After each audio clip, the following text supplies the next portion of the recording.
wa Tanzania. Bila shaka amemsikia Samia Suluhu Hassan amesema kwamba nchi yetu Tanzania ina rasilimali chache, na kwa sababu hiyo itatulazimu kutegemea mikopo na misaada ili tuweze kuishi. Sasa ukweli ni kwamba huyu mama ni mwongo sana. Nchi yetu Tanzania ni nchi ya pili kwa utajiri wa rasilimali barani Afrika. Na kama viongozi wetu wangeacha wizi, kimsingi Tanzania ilitakiwa iwe ndo nchi ya kwanza kwa utajiri barani Afrika. Sasa mimi naomba unisikilize kwa umakini sana. Unaiona hii Tanzania? Tanzania ni nchi ya 13 kwa ukubwa barani Afrika. Nchi ya kwanza ni Algeria, ya pili ni Kongo. Lakini nchi ya Algeria, 90% ya ardhi ya Algeria ni jangwa. Yaani wakazi wa Algeria hawana hata maji ya kunywa. Kwa hiyo wanategemea wachimbe visima, au tunasema kuna kitu tunaita desalination, yani wabadilishe maji ya bahari ndio yawe maji ya kunywa. Unaweza kuona kwa nchi kama iwezi kusema kwamba ni kubwa. Kwa hiyo kwangu mimi nchi ya kwanza kwa ukubwa barani Afrika ni Kongo. Kwa nini? Kwa sababu Kongo haina jangwa. Nchi ya pili kwa ukubwa barani Afrika ni Tanzania. Kwa nini? Kwa sababu ukiangalia zile nchi zote 11 ambazo zinaizidi Tanzania ukubwa, sehemu kubwa ya hizo nchi kwanza zina jangwa, pili ni kame, hazina maji ya kutosha. Kwa hiyo ya kwanza kwa ukubwa Afrika ni Kongo, ya pili kwa ukubwa Afrika ni Tanzania. Ngoja nikupe mfano mwepesi. South Africa ni nchi ya 9 kwa ukubwa barani Afrika, ya 9. Sisi ya 13. Lakini ndani ya South Africa kuna majangwa matatu. Kwanza kuna jangwa la Kalahari. Pili kuna jangwa linaitwa Karoo. Tatu kuna jangwa linaitwa Namib Desert, limetokea Namibia, limeingia South Africa. Kwa hiyo ukichukua ukubwa wa haya majangwa matatu ambao yako ndani ya South Africa, kwa sababu yana ukubwa zaidi ya kilomita za mraba 500. Kwa hiyo ukichukua ardhi yote ya South Africa ukatoa jangwa, unakuta sisi Tanzania ardhi yetu ni kubwa kuliko South Africa. Umenielewa hapo? Sasa maana yake ni kwamba rasilimali ya kwanza ya Tanzania ni ardhi. Kwanza sisi tuna ardhi kubwa yenye rutuba. Rasilimali namba 1. Rasilimali ya pili ya Tanzania, sisi tuna maji mengi. Unaiona Tanzania? Tanzania ina maji mengi kuliko nchi yote Afrika. Yaani Afrika nzima hii. Sisi Tanzania tunawazidi maji Kongo. Sisi Tanzania tunaizidi maji Nigeria. Hebu vuta picha, maji yaliyoko Tanzania ni mara 5 ya maji yaliyoko Nigeria. Hebu vuta picha. Kwa hiyo kama Nigeria na watu milioni 240, maana yake ardhi ya Tanzania inaweza kulisha zaidi ya watu milioni 700. Kwa hiyo tunaweza kubadilisha kama ni mazao ya biashara au mazao ya chakula. Tunaweza kuyabadilisha mazao ambayo tunaweza kulisha watu milioni 700. Kwa hiyo tukayabadilisha yakawa pesa. Kwa hiyo unaweza kuona. Kwa hiyo tumesema rasilimali ya kwanza ni ardhi kubwa yenye rutuba.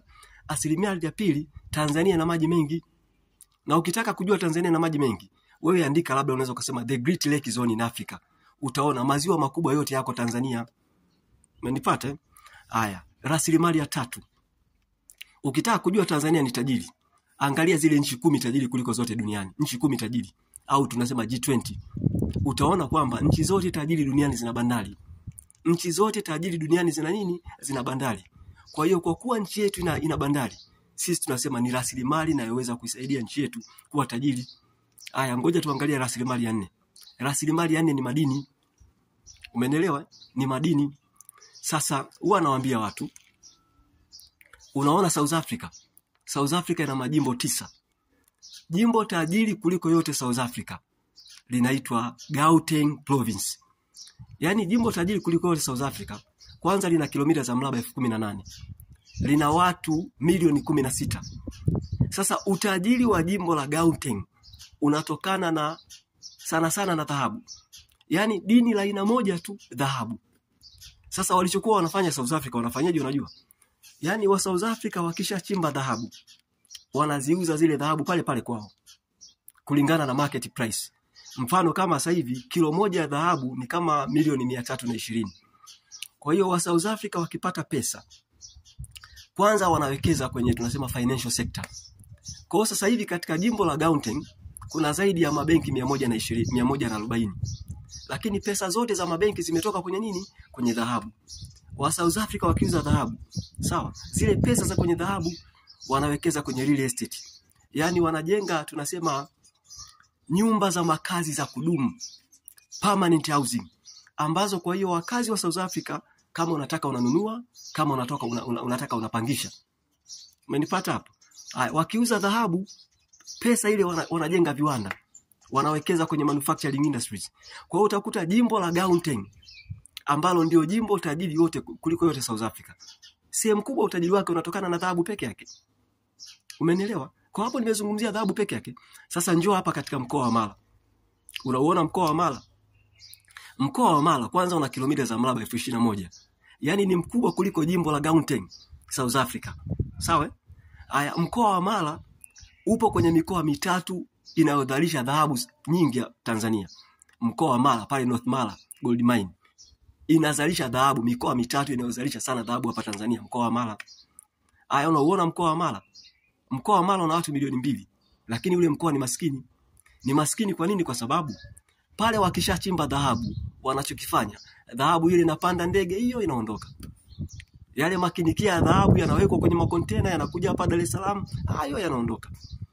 Sasa vuta picha. Nitakupa mfano. Unaona tena mkoa wa Mara. Mkoa wa Mara kwanza una maji ya uhakika. Kuna ziwa Victoria. Mkoa wa Mara una Serengeti, mbuga ya wanyama. Kwa hiyo mkoa wa Mara, hasa mkoa wa Mara pia una madini mengine zaidi ya 20. Copper, madini ya chuma, silver, zinki, yani una madini mkoa wa Mara zaidi ya madini 20. Kwa hiyo kiuhalisia unaweza kuona mkoa wa Mara ni tajiri kuliko jimbo la Gauteng. Kwa nini? Kwa sababu jimbo la Gauteng pia ukijaribu kufuatilia historia yake utaona wao wananunua maji. Yaani jimbo la Gauteng wao tunasema artificial dams. Lakini yale maji hayatoshi. Kwa hiyo wananunua maji kutoka Lesotho. Unaweza kuona? Yaani jimbo halina maji. Wananunua maji kutoka wapi? Lesotho.